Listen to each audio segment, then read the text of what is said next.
Donc, je suis heureux d'avoir entendu Franck Fouchbach et Christian Azzeri, et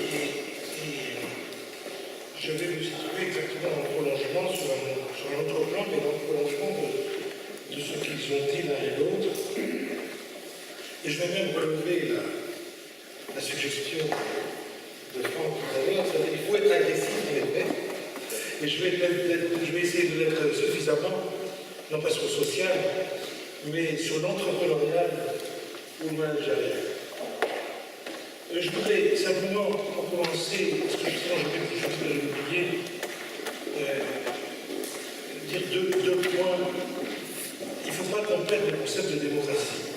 Et je ne voudrais pas, je voudrais simplement reprendre deux points d'une conversation avec Christian Godin tout à l'heure. Comme il nous le disait, il a parfaitement raison, c'est un point capital, il n'y a démocratie que là où il y a démos. Là où il n'y a pas de démos assignable, il n'y a pas de démocratie. Donc, c'est un point capital.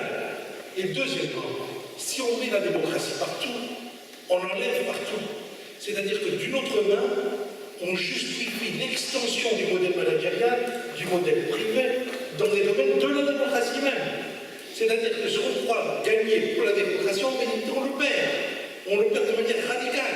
On justifie l'autre mouvement qui va consister à une négation de la sphère propre démocratique politique en introduisant dans cette sphère le modèle managérial, le modèle du travail, le modèle, etc. Ben voilà, deux petites précisions. Alors, j'en viens à l'objet de mon propos, que je raccourcirai pour essayer de m'enlever. Je voudrais examiner la fortune extraordinaire, absolument extraordinaire, du mot gouvernance.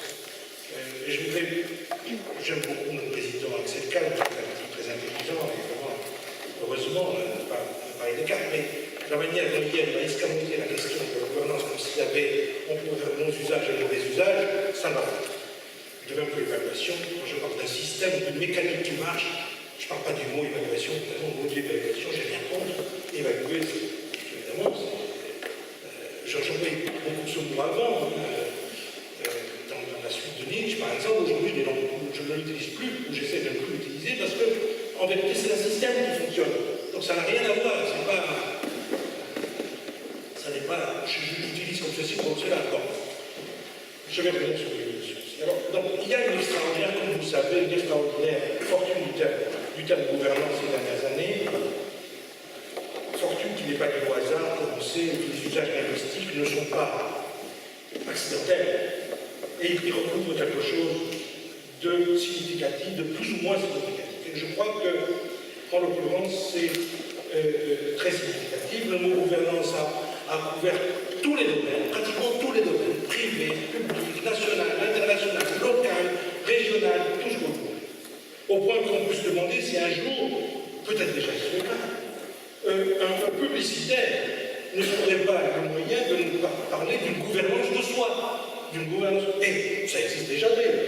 Ce dont parlait tout à l'heure me faisait penser aux entrepreneurs du soi-même. Ça existe, c'est un contrat, c'est une modalité qui existe réellement. Donc il y a aussi la gouvernance de soi. Il y a la gouvernance de soi. Et donc c'est un modèle qui s'étend considérablement. Cette prolifération linguistique qui renvoie, je vais vous montrer, à des transformations réelles très importantes, n'est pas la seule, ce n'est pas la gouvernance seule. Il y a d'autres termes qui couvrent tous les domaines, absolument tous les domaines. C'est évaluation. Évaluation qui, et d'ailleurs, je vais essayer de vous montrer qu'il y a une liaison entre l'extension de la gouvernance et l'extension de l'évaluation. Et il y a un troisième terme. Transparence. Transparence, tout le monde. La démocratie, c'est la transparence. Transparence. Alors, comment, je dis, il faut se faire poser la question, comment voulez-vous comment la transparence peut-elle avoir lieu là où vous n'avez pas la possibilité? Ou ce qu'on vous donne comme transparence, c'est quelque chose qui tombe d'en haut. La transparence, j'essaierai de le montrer aussi, est le plus masque de l'obscurité. Gouvernance, évaluation, transparence. Nouvelle trinité. Une trinité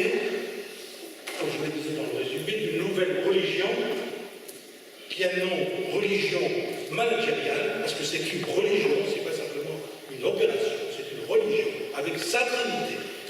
Et je voudrais essayer de vous montrer comment elle fonctionne. Je commence par, je vais analyser 3 points, peut-être réduirai-je dans le temps. Premièrement, je vais tenter d'analyser les enjeux couverts par la notion de gouvernance.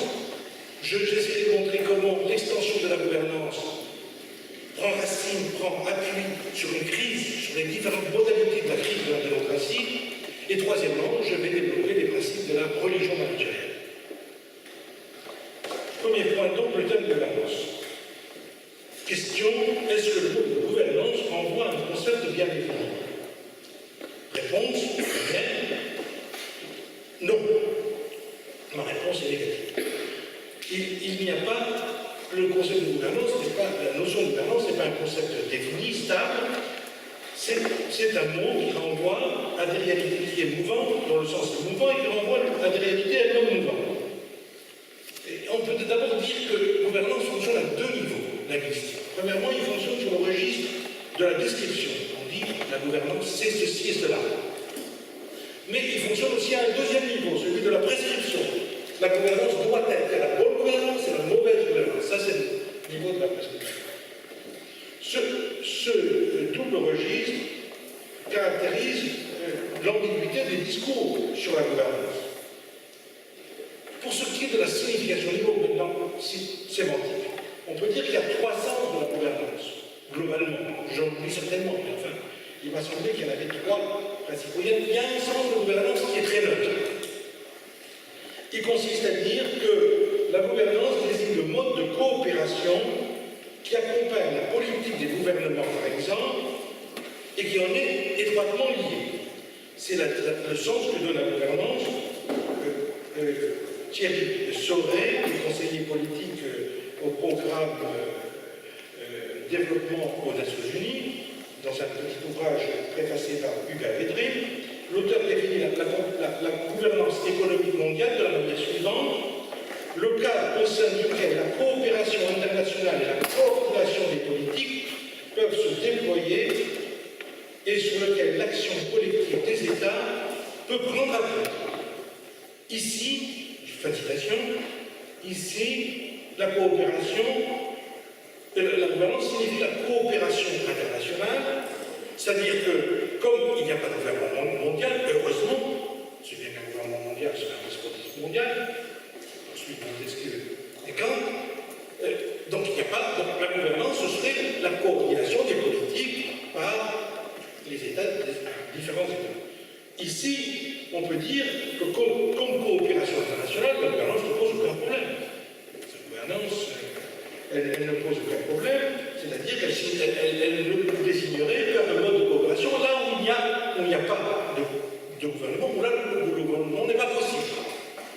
Donc, il n'y a pas de difficulté à ce sens. Mais évidemment, ce sens n'expliquerait pas l'extension du mot gouvernance, puisqu'il ne se situe pas qu'au niveau de la coopération internationale. Il rentre dans l'économie, il rentre partout, à l'interne des démocraties, dans la politique gouvernementale, etc. Il faut expliquer pourquoi il s'étend au-delà de ce champ. Alors, à cet égard, il y a 2 significations de la gouvernance. Il y en a une négative et une positive. Une positive et une négative. La première consiste à dire que la gouvernance introduit un mode de légitimation nouveau, avec les caractéristiques suivantes. Premièrement, un mode de légitimation où la négociation se substitue à la loi, où le différend se substitue au conflit, où la décision fait participer tous les acteurs en cause, où l'État n'apparaît plus comme un acteur unique, mais un acteur parmi d'autres, où les acteurs ne sont pas distingués hiérarchiquement, mais sont considérés comme égaux, où, enfin, surtout, un exercice du pouvoir se substitue à un exercice du pouvoir top-down, un autre exercice du pouvoir